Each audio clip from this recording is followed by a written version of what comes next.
미니진 OK 레코드 대표가 하이브와의 주주간 계약 및 풋옵션 행사 주식 매매 대금 청구 소송에서 승소했습니다.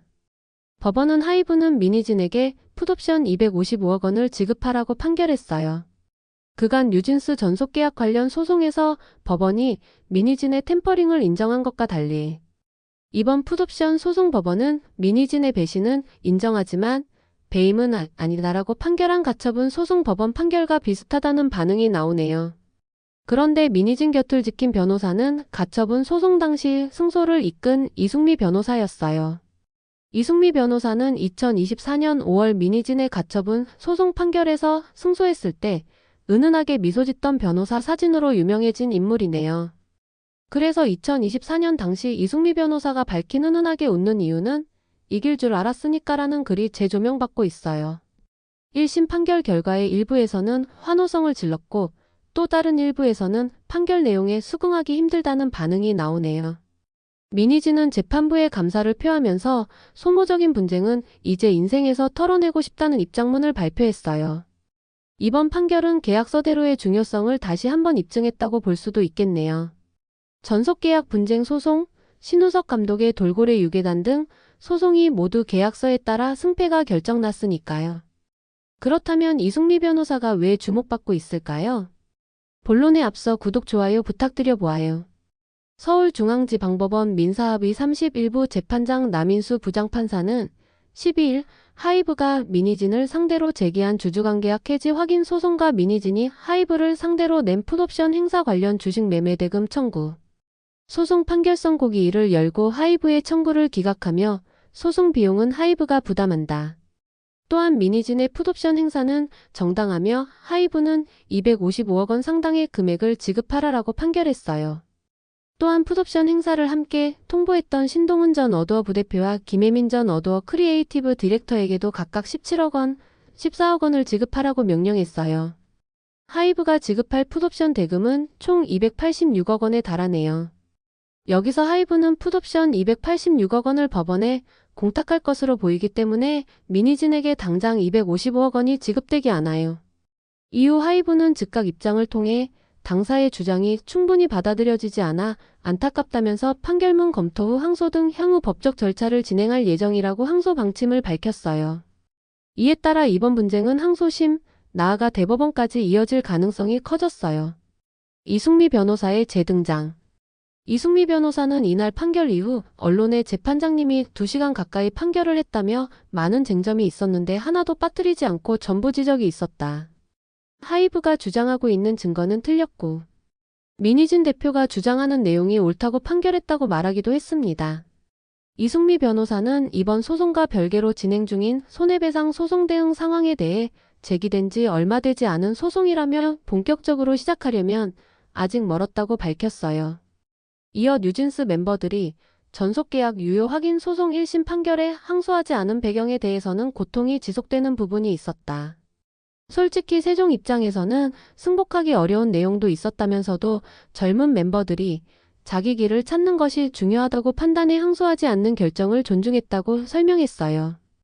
특히 다니엘의 상황과 관련해 그는 부득이하게 다니엘만 전속계약이 해지됐고 새로운 손해배상 소송이 제기됐지만 가족이 대리인을 선임해 대응하고 있을 것이라고 말했어요.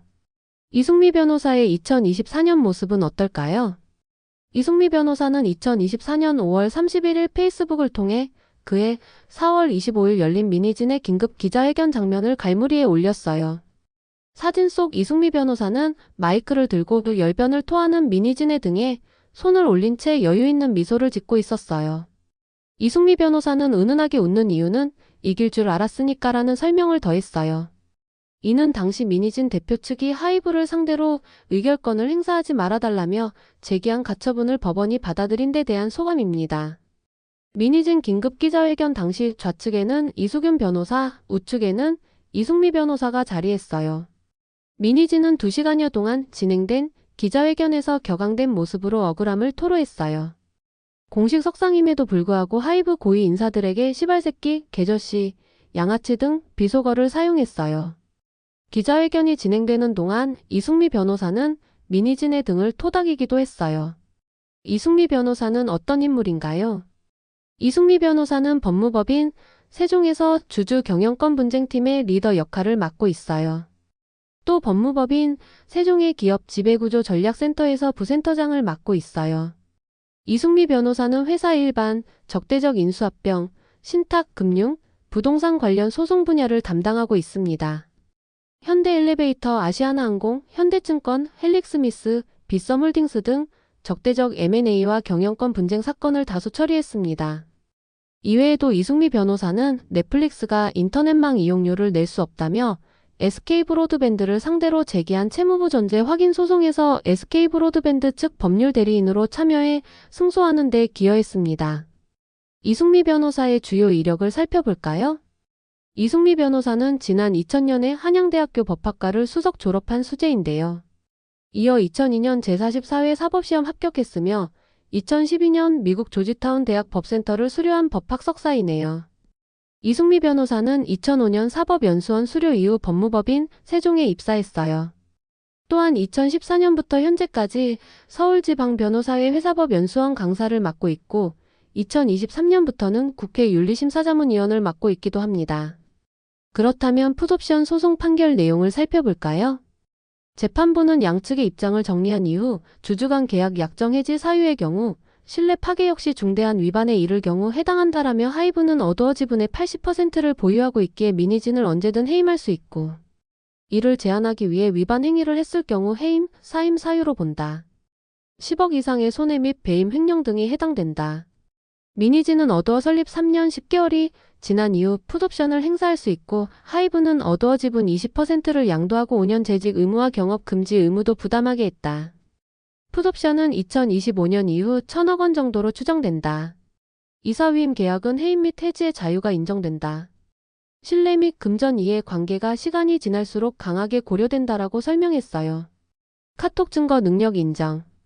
이어 재판부는 카톡 대화의 증거 능력에 대해 미니진은 인정하면 안 된다고 주장하지만 하이브 자회사의 업무 감사 절차에 따른 당사자의 자발적 반납에 따라 정보를 취득했기 때문에 증거 능력은 인정된다라며 미니진이 어두어를 독립 지배할 방법을 모색한 점이 인정된다.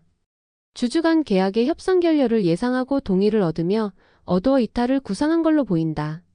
이 사실만으로 중대한 주주 간 계약 위반이라 볼 수는 없다. 협상이 결렬되면 풋옵션을 행사하고 나가면 빈 껍데기가 된다며 어두어 지분을 저가 매수하려 한 것으로 보이며 매수가는 8천억 원에서 1조 5천억 원 정도로 보인다. 이를 통해 지분 참여 계획을 세운 걸로 본다라고 판단했어요. 미니진이 어두어에 대한 독립지배 계획 모색은 인정되지만 중대한 주주 간 계약 위반은 아니라는 판단입니다. 재판부는 미니진 이탈은 중대한 사유이지만 빈 껍데기가 될지 아닐지는 제출된 내용만으로 판단하기 어렵다. 빈 껍데기가 된다는 가정하에 제대로 보상 안 하면 풋옵션 행사하고 나가서 남자 뉴진스 만들겠다고 말했다라며 어두어의 2년 내 가치가 2조 원이며 뉴진스에 비교할 만한 걸그룹은 블랙핑크뿐이고 YG 시가총액 역시 블랙핑크 월드투어 수익이 반영됐을 때 1조 8천억 원가량이었다는 보고서도 등장했다. 하이브 시총 8천억 원 하락에 따른 미니진 배임 혐의 고발은 미니진 이탈에 따른 시장가치 하락에 따른 것이며 하이브와 미니진의 갈등 등장 이후 영향에 따른 것으로 보인다라고 전했어요. 해외 SNS 등에는 판사가 뉴진스를 블랙핑크에 비교한 것이 적절치 않다는 반응도 나오네요. 특히 박지원 당시 하이브 대표가 미니진이 외부 투자자를 만나고 다닌다는 얘기를 들었음에도 이후 뉴진스 부모들로부터 항의 이메일을 받을 때까지 별다른 조치를 취하지는 않았다라고 지적하고 만약 피고 미니진이 외부 사모펀드를 동원해 상장을 시도하는 방안을 모색하는 방식이 주주간 계약을 중대하게 위반했다고 봤다면 원고 하이브의 조치가 있었을 거라고 보이는데 중대한 의무 위반이 아니라고 판단했을 여지도 있을 거라고 보인다라고 언급했어요. 미니진이 외부 투자자를 만나 중대한 계약 위반을 했다면 하이브는 왜 조치를 취하지 않았냐고 판결한 셈이네요. 좀 애매하네요. 이어 아일릿 표절 이슈에 대해서는 보고서에 따르면 아일릿의 데뷔 직후 성과를 보면 뉴진스의 모습과 유사하다고 판단하고 있다. 뉴진스 부모들도 이에 대한 탄원서를 제출했는데 이들의 주장은 유사성에 대한 의견으로서 사실 전제에 대한 착오라는 부분이 인정될 수 없다. 빌리 프랩이 비슷하지 않다는 반박에 대해 더 많은 증거를 제시하지 못했고 이 논란도 완전히 사그러들었다고 보기도 어렵다라고 전했다. 아일릿의 뉴진스를 표절했다고 주장할 수 있는데 빌리 프랩이 반박 증거를 더 많이 제시하지 않았다고 판결했네요. 그래서 결론이 뭐냐고요? 이것도 좀 애매한 판결이긴 하네요. 재판부는 미니진 기자회견과 그 이후의 공식 입장 발표는 모두 양측의 반론권에 따른 것이라고 판단된다라며 카피 및 밀어내기 의혹 제기는 정당한 것으로 보이고 주주 간 이해 충돌이 가능한 점을 고려하면 내부 이메일로 문제 제기 이후 감사권 발동으로 갈등이 표출됐다. 풋옵션 256억을 잃게 되는 부분이 분명하고 이와 관련해서 중대한 계약 위반을 했다고 보기 어렵다라고도 판결했어요. 미니진 기자회견의 반론권이라며 면죄부를 주기도 했네요. 그럼 미니진 반응은 어떨까요? 미니진은 12일 오후 소속사 OK 레코즈를 통해 해당 판결을 내린 재판부에 감사의 뜻을 전했어요. 미니진은 오랜 시간 저를 믿고 성원을 보내준 많은 분들께 말로 다 표현 못할 진심을 담아 감사 인사를 전한다라고 입을 열었어요. 분쟁 2년여간 많은 것을 배웠다는 미니진은 이번 분쟁을 통해 얼마나 이를 사랑하는지 또 그 일이 얼마나 귀한 것인지 깨닫게 됐다라며 창작과 제작의 본질을 지키기 위한 값진 여정이라고 표현했어요. 아울러 재판부의 판결에 거듭 감사를 표한 미니진은 K-팝 산업에서 계약과 약속이 얼마나 엄중한지 다시 한번 환기되는 계기가 되길 바란다라고 강조했어요. 또한 팬들에게도 감사 인사를 전한 미니진은 소모적인 분쟁은 이제 인생에서 털어내고 싶다. 가장 사랑하는 일, 모두에게 영감을 주고 새로운 문화를 만드는 일에 모든 에너지를 쏟겠다라고 각오를 남겼어요. 그러나 하이브와의 소송은 여전히 여러 개 진행 중입니다. 이번 풋옵션 소송은 항소심으로 가게 되고요. 빌리 프랩, 소스뮤직, 어도어 등과 손해배상 소송이 줄줄이 이어지고 있어요. 풋옵션 소송 1심에서 승소했지만 다른 소송 재판부는 입장이 다르기도 하거든요. 여러분들은 이번 소송이 어떤 생각인지 댓글로 의견 부탁합니다. 구독, 좋아요는 영상 제작에 큰 힘이 됩니다. 감사합니다.